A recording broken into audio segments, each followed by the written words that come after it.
Hello, I'm Daria Pichko and I'm Principal Engineer at RLS. And today I will talk about magnetoresistance.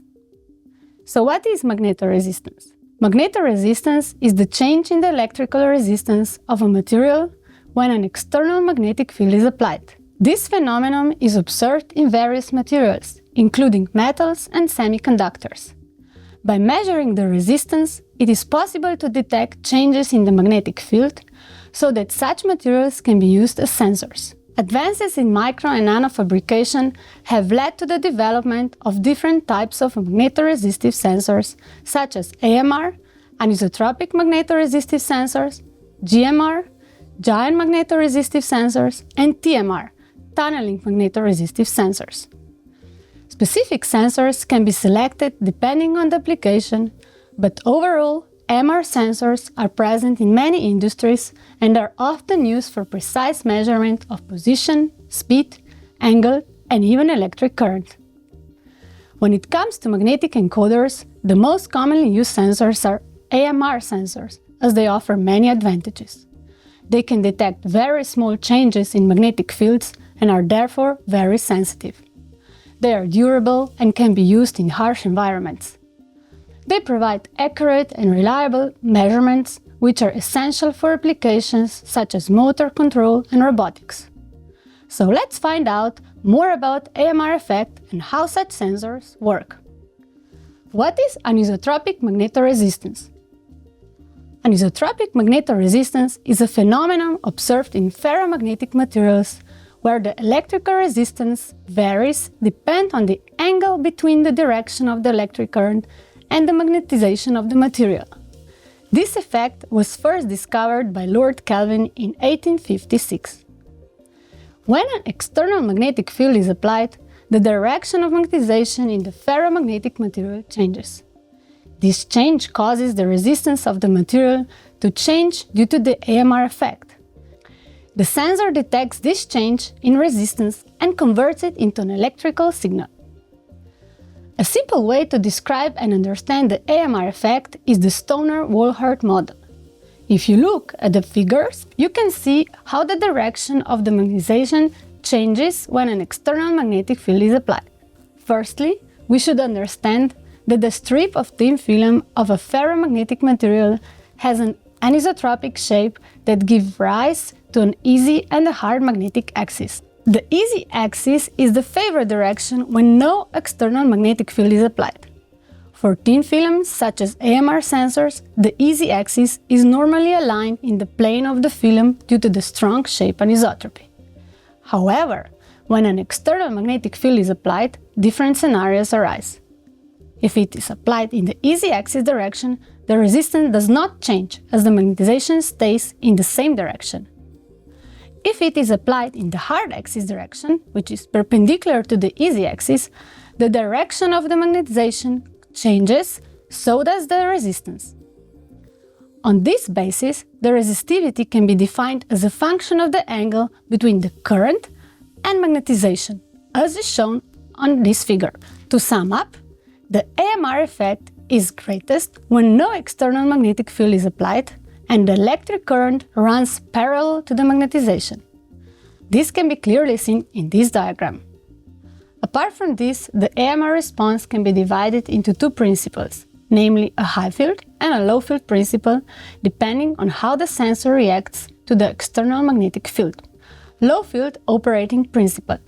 In the low field principle, the magnetization is mainly determined by the shape of the strip.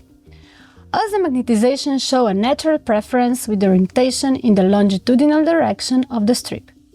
The external magnetic field causes a change in the direction of magnetization in the strip, which leads to changes in resistance due to the magnetoresistive effect. Linear low-field sensors work in this principle and have an advantage for detecting low magnetic fields. High-field operating principle. At strong fields, higher than 10 kA per meter, the soft magnetic material in the sensor is saturated and the magnetization is aligned with the direction of the magnetic field. This principle is used in magnetic encoders because the magnetic field of a magnetic scale is strong enough to saturate the sensing material. We will look at this principle in more detail. Materials in and around the sensing layer. The materials used for AMR sensors must be soft ferromagnetic material, known for its low coercivity, high susceptibility, and low magnetic remanence. In such materials, the magnetization changes can occur by applying external magnetic field of low strength, which is sufficient to saturate the material. The magnetoresistive materials with the highest AMR effect are various nickel alloys, such as nickel-iron, nickel-cobalt, or nickel-iron-cobalt. Nickel-iron, also called permalloy, with a composition of 80 atomic percent of nickel and 20 atomic percent of iron, is the most commonly used material in such sensors. This material has a high responsiveness. It can cause a change in electrical resistance of about 2.5%. It is known that a more ordered film structure produces a higher response. To promote the growth of highly crystalline sensor film and reduce diffusion between the layers, various materials are added below and above the sensing layer in the form of thin films. The structure of the AMR sensor. High field principle. Typically, an AMR resistor has a long, thin, rectangular shape that is molded in meander structure to increase its length and thus its resistance. In this way, the easy axis is well defined and aligned with the direction of the electric current. The shape of the meander can vary, and together with the choice of thin film materials, has an important influence on the response of the sensing layer to the external magnetic field. AMR Position Sensors. For operation, an AMR sensor is placed near a magnetic scale that has alternating magnetic poles along its length.